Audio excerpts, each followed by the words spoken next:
sucker for good days. And I was going to try and show the world that we actually have good weather every now and again. I'm here with beautiful Jade. I was amazed. I was down at the Whale when we had this little bit of a Christmas hoo-ha.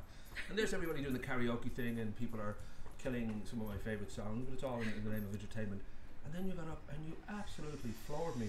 And I'm guessing that must happen, on more than a few occasions for you where people just don't expect it out of anyone, but never mind just, what seems... I don't know. It seems like it's an out of body experience. For you, is it sort of do you kind of get that feeling from the audience a lot, or is it a? It's quite funny sometimes when people ask, what are you doing? And you're like music, and people are like, okay. Well, what are you going to do with your life? And you're just like, okay.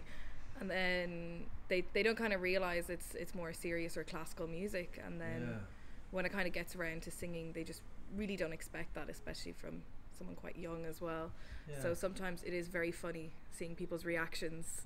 So well, it's an odd move to go from go-go dancer to opera. It's a kind of a strange path.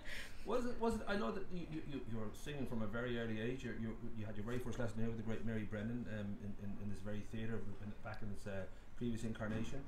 Was there I don't know if there was a moment when you kind of realised, this is definitely what I'm going to do with my life? Because most people, music and all that, as kids, you sort of love it and you think it's just a great hobby or a great part of your life. But were you determined, do you think, from an early point that this was more than fun? Yeah, I mean, there was a stage, maybe like in 6th year and whatnot, when all of my friends around me were kind of doing like really serious things, doing science and UCD and whatnot, and I went, oh god, what am I doing? But it's just, the great saying, like, if you love your job, you'll never work a day in your life, and I've just kind of followed that, and there's no other job I'd want, really. So I've always kind of known, little moments of doubt, but always known. Was it I don't know, your parents are absolutely delighted when their children find something to do with their life and they find that they have a passion.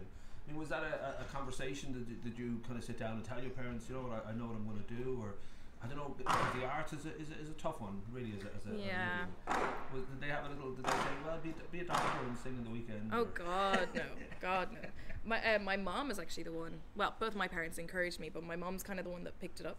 Because I mean, when I was a kid, it was just kind of like Beyonce and Britney Spears, and I always kind of wanted to be a singer, but it was just kind of like pop and nothing serious. And I remember we were in the car, and my mum loved opera. I hated it with a passion.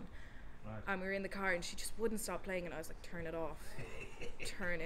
And it was Pavarotti and the big part was coming up, and I was in my head, I was going, I'm going to scream this, and I sang the big note, and my mom nearly stopped the car and was just like, what the so then she put me in my very first singing lesson here, and then the rest is history. Was that a lot did they have to sort of twist your arm about that? Did you No, not at all. Right.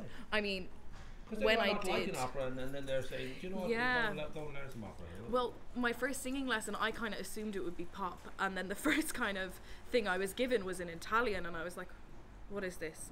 But I think opera is one of those things you also grow to love. I mean, I've never heard of anyone just kind of hearing like an extract of opera and just going, oh, I love it. You grow to get appreciation for it, and I now adore it from doing those singing lessons and from studying it.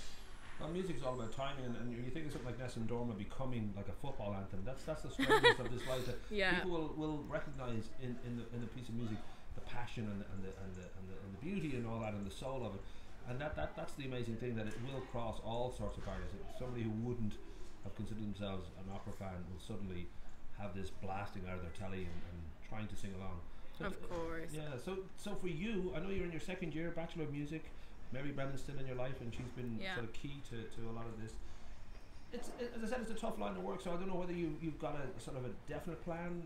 Moving abroad is usually kind of necessary, really, to reach out and hit an opera house. I don't know. Yeah, especially in Ireland. I mean, there's only 2 opera houses in Ireland. One's in Belfast and one's in Wexford.